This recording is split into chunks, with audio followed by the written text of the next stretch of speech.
Ilang tulog na lang at magdidiriwang na naman tayo sa pagsalubong natin sa bagong taon. Meron ka na bang inihanda na pampaswerte katulad ng bilog ng mga prutas, matatamis na pagkain o candy? O di kaya'y nakagawa ka na ba ng prosperity bowl?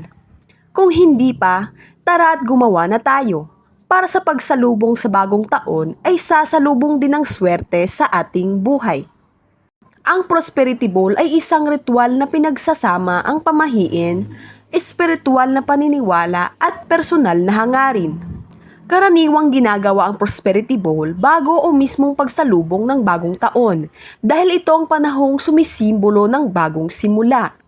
Kumuha muna kayo ng isang malinis, transparent o clear na mangkok at piliin niyo ang bilog para mas masagana ang daloy ng biyaya. Linisin ang bowl, pisikal man o simbolikal, bilang tanda ng pag-aalis ng lumang enerhiya.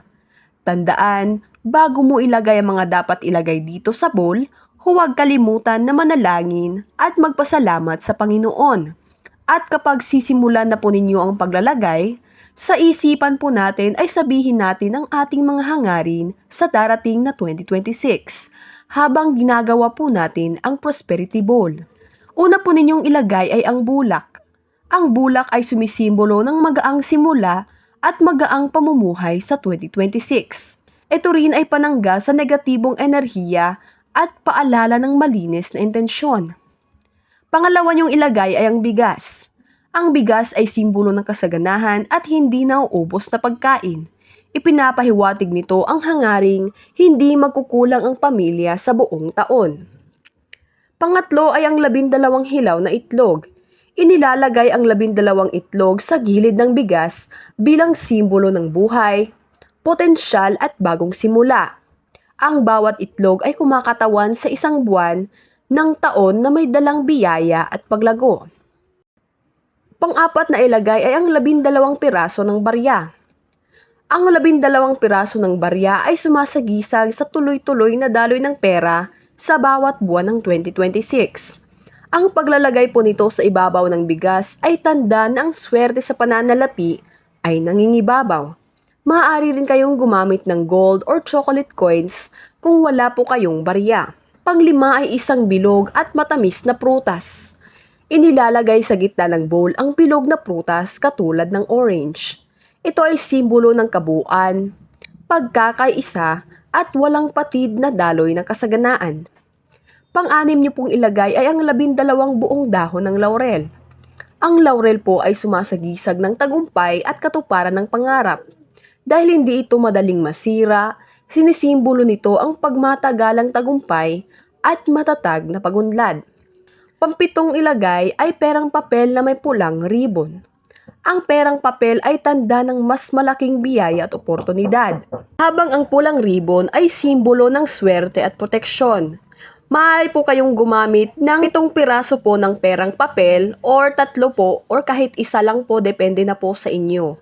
Ipinapahiwatig nito na ang pera ay nananatili, dumadami at bumabalik sa may-ari. At pang-8 niyo pong ilagay ay ang angpaw. Ang 168 ay sumisimbolo po ng tuloy-tuloy na pagyaman at bagong simula. Ilagay niyo lamang po siya sa loob ng inyong angpaw. Ang pulang angpaw naman po ay tanda ng swerte at panangga sa malas, kaya nagsisilbi itong intensyon para sa masagana at protektadong taon. Pagkatapos mabuo ang Prosperity Bowl, ilagay ito sa maayos at tahimik na bahagi ng bahay katulad ng altar, sala o malapit sa pintuan. Iwasan itong galawin lalo na sa unang araw ng taon bilang pag-iingat sa hinihiling na biyaya. Panatilihing malinis at buo ang laman ng bowl. Kapag meron pong nasira o nabulok, agad itong palitan. Karaniwan namang inaalis o inililigpit ang Prosperity Bowl matapos ang unang buwan o unang quarter ng taon, kagaya ng kalagitnaan o katapusan ng Enero ng may pasasalamat. Ang Prosperity Bowl para sa taon 2026 ay hindi lamang tradisyon, kundi paalala na ang kasaganaan ay nagsisimula sa malinaw na intensyon, pasasalamat at paniniwala. Sa bawat bagay na inilalagay natin sa bowl, inilalagay din natin ang ating pag-asa at determinasyong gawing mas maunlad ang darating na taon. Naway magsilbi itong simbolo ng pag-unlad, proteksyon at tuloy-tuloy na biyaya sa buong 2026. Maraming salamat po sa inyong panonood at Happy New Year po sa ating lahat.